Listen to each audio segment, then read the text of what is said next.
Bonsoir, bonjour frères et sœurs, que Dieu vous bénisse.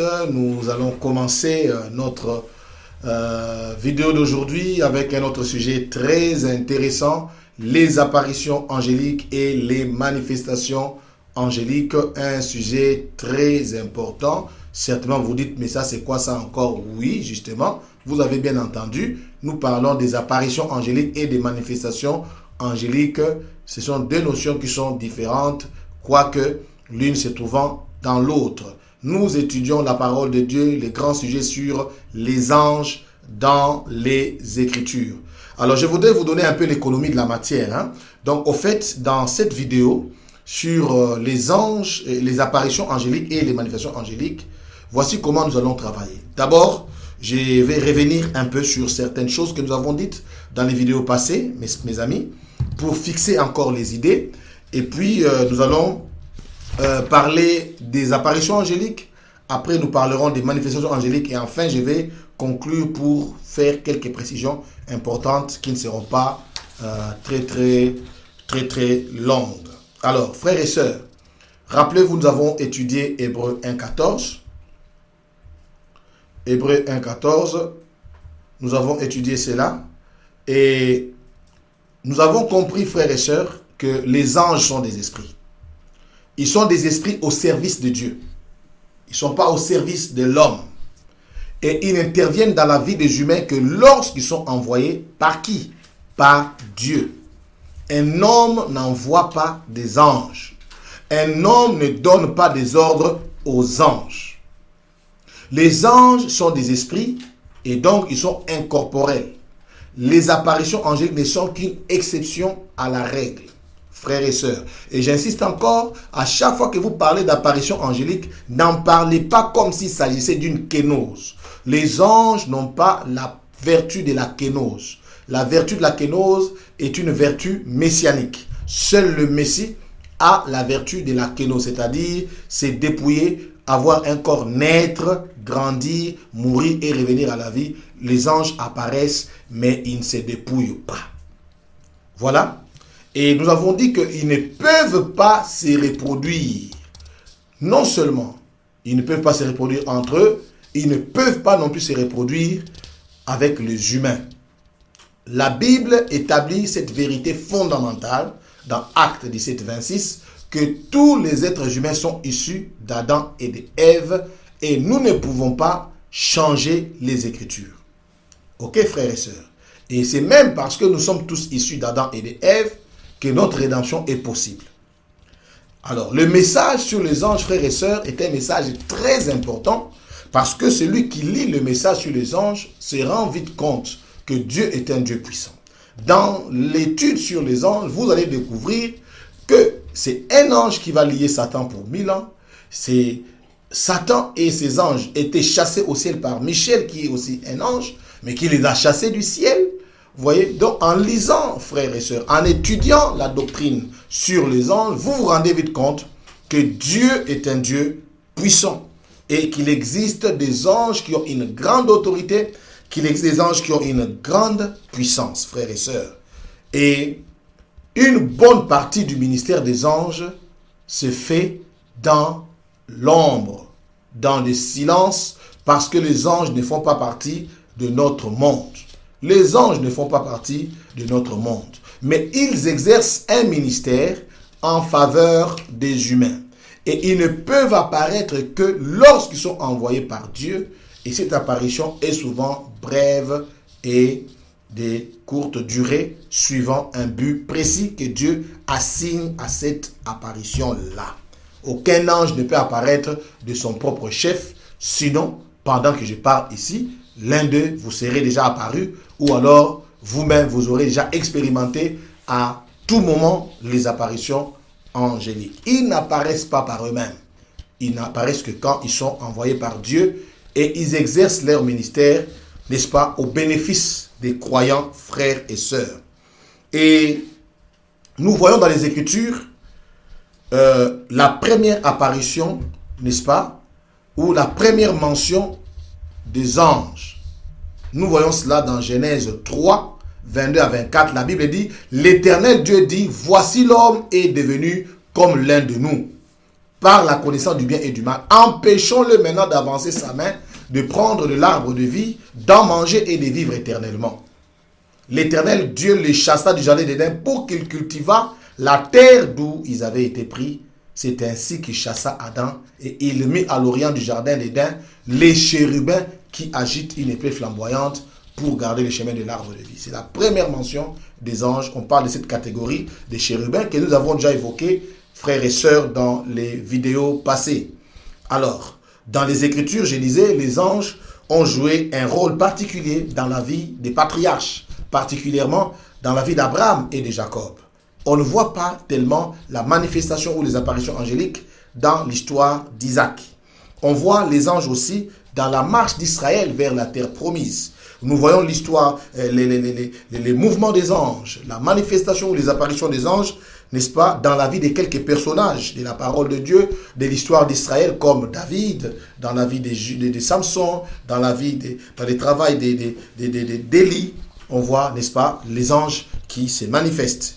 Et également, on voit les anges jouer un rôle dans la vie de Jésus et dans son ministère. Et en fin de compte, on voit aussi les anges jouer un rôle dans le travail des apôtres pour la propagation de la bonne nouvelle. Mais n'oubliez pas, les anges jouent également un rôle dans les événements du temps de la fin, dans les événements eschatologiques, par exemple, dans la sonnerie de cette trompette et bien d'autres jugements et bien d'autres phénomènes et événements qui se passeront après l'enlèvement de l'Église. On voit, n'est-ce pas, un fort mouvement du ministère des anges. Mais nous insistons, frères, pour dire qu'une bonne partie du ministère des anges se passe dans l'ombre parce que les anges sont des agents secrets de Dieu et étant des esprits, ils ne font pas partie de notre monde.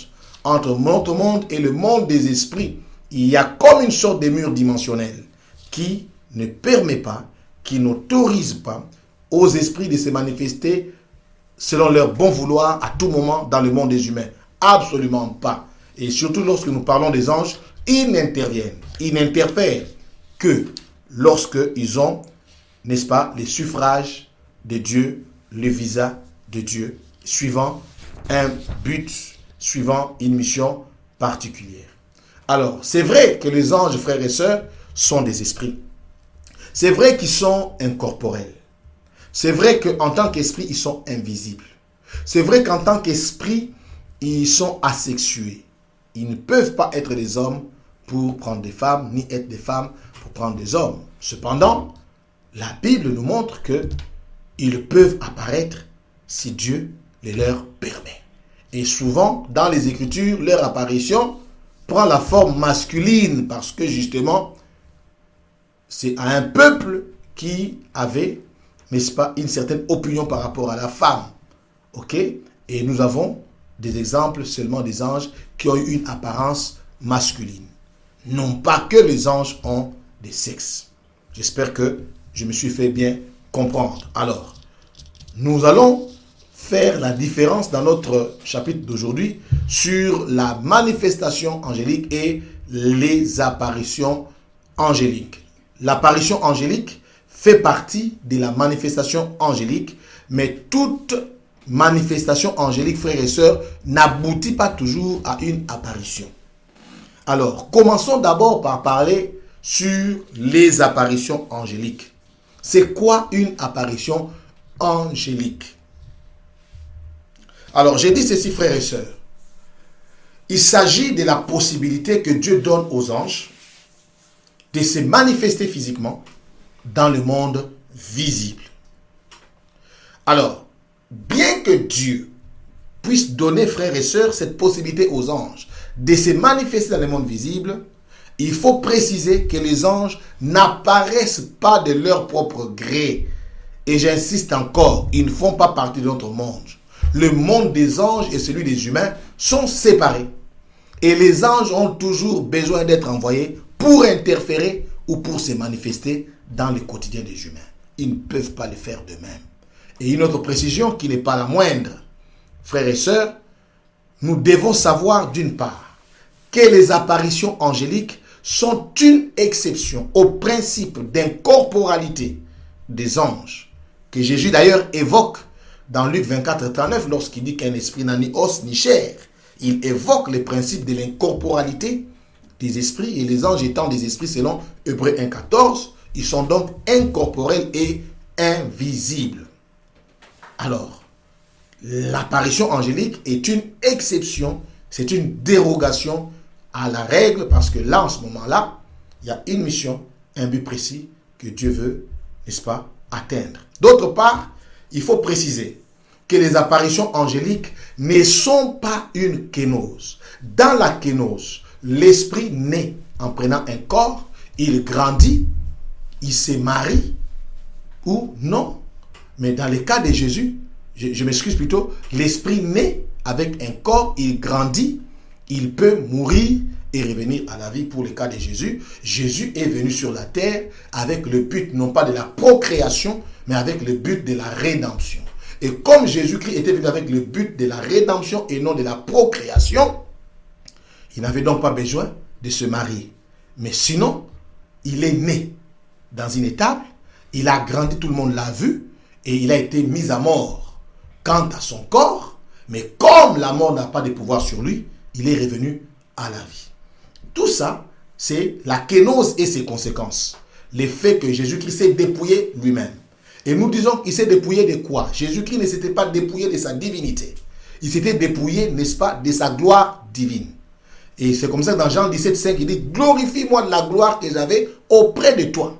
Donc, en devenant homme, il s'était dépouillé de sa gloire divine afin de vivre comme un homme parfait et de compatir, de s'identifier afin de nous sauver. Parce que dans la rédemption, il faut toujours que ça soit fait, accompli par un proche, quelqu'un qui est de ton sang. Alors, il n'en est pas ainsi pour l'apparition angélique. L'apparition angélique n'est pas du tout une kénose. C'est pourquoi, frères et sœurs, lorsque vous commencez à parler des apparitions angéliques, faites très attention, n'en parlez pas comme s'il s'agissait d'une kénose. Dans la kénose, Dieu qui est esprit s'est dépouillé de sa gloire divine et apporté le corps humain. En choisissant de naître normalement, frère, de vivre normalement et de subir la mort, celle de la croix. Et selon Hébreux 2,7, frères et sœurs, le fait de porter le corps humain était un acte d'abaissement pour Christ. Paul dit dans Philippiens 3,21 que notre corps ici, c'est un corps d'humiliation. Il appelle le corps humain un corps d'humiliation. Et quand vous lisez 1 Corinthiens 15, 42 à 54, je répète, 1 Corinthiens 15, 42 à 54, Paul dit 5 choses sur le corps humain. C'est pourquoi c'est très important, avant de commencer à parler des apparitions angéliques, vous devez savoir ce que la Bible enseigne sur le corps humain. Le corps que nous avons aujourd'hui depuis la chute de l'homme. Qu'est-ce que la Bible dit de ce corps-là? Le corps que nous avons aujourd'hui depuis la chute. La Bible dit 5 choses dans 1 Corinthiens 15, 42 à 54. La première chose, la Bible dit que le corps humain est corruptible, c'est-à-dire sujet à la pourriture. Deuxièmement, on dit que le corps humain est méprisable, c'est-à-dire sans éclat, sans apparence. Rappelez-vous dans Ézéchiel 28, comment on décrivait le corps de Lucifer. Maintenant, le corps humain est méprisable, c'est-à-dire humble, sans apparence, sans éclat. Et troisièmement, le corps humain est infirme, c'est-à-dire plein de faiblesses et de limitations sur le plan physique. Donc un esprit ne peut pas vouloir porter ce corps-là, frères et sœurs. Quand vous parlez, frères et sœurs, qu'un ange peut devenir un homme au point de se marier, est-ce que vous avez suivi un enseignement sur la doctrine du corps humain? Quatrième chose, le corps humain est animal, c'est-à-dire limité par les organes des sens et par les éléments de la nature. Est-ce qu'un esprit peut accepter d'être limité par les organes des sens? Absolument pas. Et la cinquième chose, le corps humain est mortel. Et le fait que Christ, dans la kénose, a pris le corps humain, il devait passer par la mort. Mais comme il est Dieu de toute éternité et que la mort ne pouvait pas avoir de pouvoir sur lui, il est revenu à la vie. Maintenant, quand vous vous dites qu'un ange, pas vous qui me suivez, mais quand ceux qui disent que les anges peuvent venir des hommes au point de se marier, ils tiennent ces allégations de quelle doctrine? Est-ce qu'ils comprennent ce que c'est la kénose? Est-ce que vous comprenez ce que c'est la kénose? L'apparition angélique n'est pas une kénose.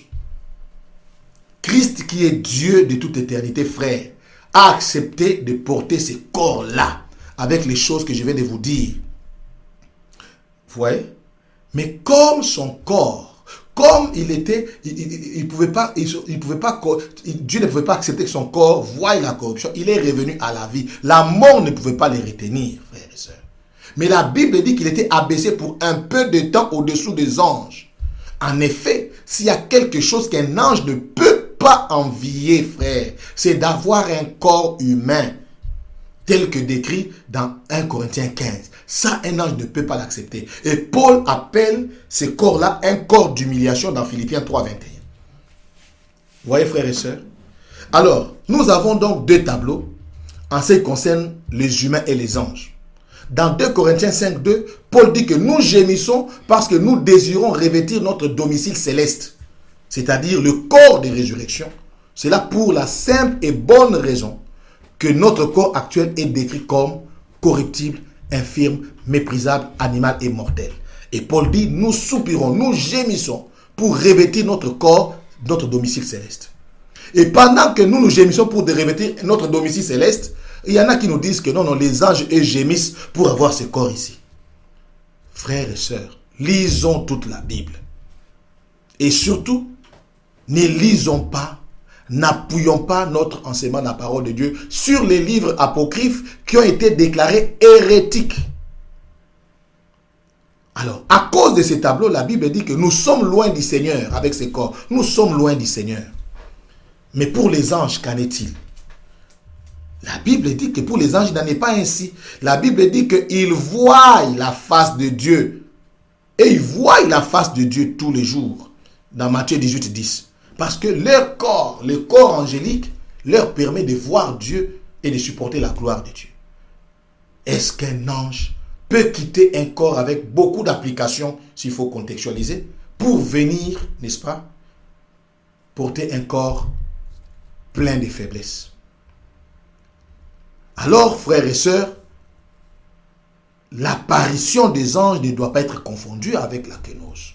Dieu a voulu que les anges se manifestent physiquement sans naître, sans grandir et sans vivre physiquement, ni même connaître la mort physique. Ils apparaissent seulement pour un peu de temps et ils jouent un rôle. C'est là toute la différence entre l'apparition angélique et la kénose. C'est là toute la différence entre l'apparition angélique et l'incarnation de Christ. Parce que l'incarnation de Christ était annoncée par la théophanie, n'est-ce pas, des anges, de l'ange de l'Éternel. Et la seule apparition de l'ange de l'Éternel, n'est-ce pas, qui fait partie de la théophanie, je disais plutôt seule l'apparition de l'ange de l'Éternel fait partie de la théophanie. Les autres apparitions angéliques ne font pas partie et ne devraient pas être mises au compte, n'est-ce pas, de la théophanie. Alors, frères et sœurs, puisque l'apparition angélique n'est pas une kénose, elle ne peut pas permettre aux anges de vivre comme les humains pendant cette apparition au point de se marier avec les humains et de se reproduire dans un sens tout comme dans l'autre. Parce que si on croit qu'un ange peut prendre une femme, eh bien, vous avez ouvert la boîte à Pandore, c'est que un ange peut aussi prendre un homme. Or ça, ce n'est pas l'enseignement de la parole de Dieu. La Bible n'enseigne pas de telles choses. Les apparitions angéliques sont brèves et ont lieu pour un but spécifique. Ainsi, frères et sœurs, dans cette apparition angélique, nous n'évoquerons pas les apparitions de l'ange de l'Éternel, parce que nous avons déjà vu cela. Nous allons plus parler de l'ange, les apparitions des anges tout court. Et par rapport à ça, nous disons, frères et sœurs, qu'une bonne partie des apparitions angéliques dans l'Ancien Testament concerne l'ange de l'Éternel, qui est une théophanie, et que nous avons déjà étudié. Mais également, il y a d'autres apparitions des anges. Et en étudiant les apparitions angéliques, nous disons qu'il y a deux sortes d'apparitions angéliques. Les apparitions angéliques avec éclat et les apparitions angéliques sans éclat. Prenons par exemple apparition angélique avec éclat. Ici, c'est quoi? L'ange apparaît avec sa gloire ou son corps angélique. On le voit avec les yeux physiques. Il apparaît avec son corps angélique. Il apparaît avec sa gloire angélique. Et à chaque fois, frères et sœurs, que c'est le cas, l'homme a du mal à supporter cette présence glorieuse. Prenons par exemple Apocalypse 10:1. On voit une apparition angélique avec éclat. Matthieu 28, 1 à 5. L'ange qui descend sur la pierre qui était roulée à l'entrée du sépulcre. Il était descendu avec toute sa puissance et il y a eu un tremblement de terre. Je ne sais pas de quelle magnitude, mais on a dit qu'il y a eu un tremblement de terre. Et dans Actes 12, 7 à 11, là encore, il y a cette apparition angélique avec éclat. Alors, nous avons également les écritures de l'apparition angélique sans éclat. Ici, l'ange apparaît avec un corps humain, au point qu'on peut l'assimiler à un être humain si on n'a pas le discernement des esprits. C'est le cas de Genèse 18, 2 à 3. Les trois hommes qui apparaissent à Abraham. Dans Genèse 19, 1 à 5. Dans Actes 1, 9 à 11, on dit 2 hommes apparurent aux disciples pour leur dire, c'est Jésus que vous avez vu s'en allant au ciel, il reviendra de la même manière. Ils les ont vus comme des hommes, mais il s'agissait bel et bien des anges. Vous voyez, dans Actes 9, 26, dans Actes 5, 19, 20, dans Luc 1, 26 à 38. Frères et sœurs, nous venons là de parler de l'apparition angélique dans deux sens, apparition angélique avec éclat et apparition angélique sans éclat. Mais qu'en est-il maintenant des manifestations angéliques? Mais je voudrais préciser ici, à chaque fois qu'il y a apparition de l'ange de l'Éternel, pour la plupart des cas, cette apparition est sans éclat. Alors, j'étais en train de parler déjà des manifestations angéliques. Comme nous l'avons dit, frères et sœurs, un peu plus haut, toute manifestation angélique n'aboutit pas forcément à une apparition angélique. Alors, nous allons étudier, n'est-ce pas, 3 aspects des manifestations angéliques. D'abord, manifestation angélique dans les songes. Nous avons la manifestation angélique dans les songes. Ici, on expérimente la visitation des anges à travers les songes. Ce qui suppose, frères et sœurs, que l'expérience se passe pendant le sommeil. Alors, l'exemple d'une manifestation angélique dans les songes. Genèse 28, 12, 13. La vision de l'échelle. Genèse 31, 11. Un ange apparaît à Jacob pendant le sommeil. Matthieu 1, 20, 21. C'est le cas de qui? De Joseph qui reçoit la visite d'un ange dans les songes pour recevoir le nom de l'enfant Jésus. C'est encore un ange qui revient vers Joseph dans un songe pour lui dire de descendre en Égypte. C'est encore un ange qui revient dans un songe à Joseph pour lui dire qu'Hérode est mort, qu'il peut retourner à Jérusalem. Ça, c'est dans Matthieu 2, 13, 19, 20. C'était dans un songe que Joseph a vécu une manifestation angélique sans qu'il y ait eu apparition angélique. Frères et sœurs, nous avons également ce que nous pouvons appeler manifestation angélique dans une vision.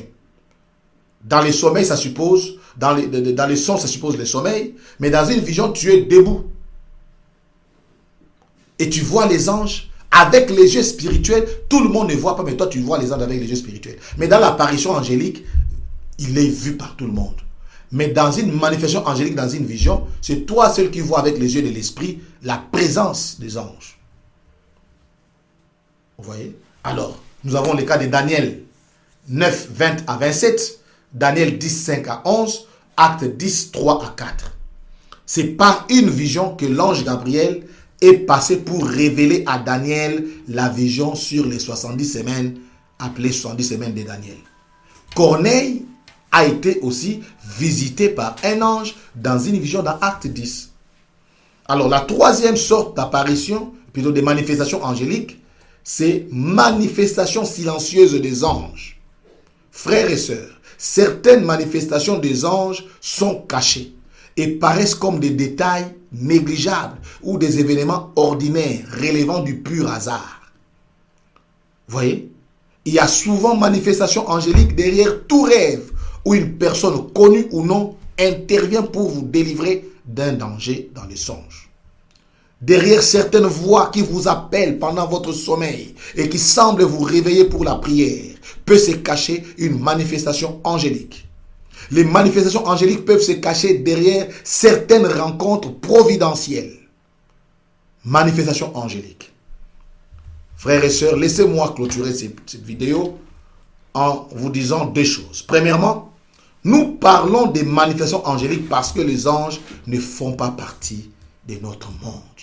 Quand ils apparaissent ou se manifestent, C'est toujours pour accomplir une mission divine. Ça, c'est la première précision. La deuxième chose, les manifestations ou les apparitions angéliques ont 7 buts. Premièrement, délivrer un message divin. Deuxièmement, annoncer des choses à venir. Troisièmement, secourir ou libérer des épreuves. Quatrièmement, donner une direction ou une orientation divine. Et cinquièmement, annoncer des bénédictions divines. Et sixièmement, avertir de certains dangers. Et enfin, les manifestations ou les apparitions angéliques ont comme 7e but exécuter certains jugements divins. Rappelez-vous qu'Hérode a été tué par un ange. Que le Seigneur vous bénisse. Merci de nous avoir suivis jusqu'à là. À la prochaine.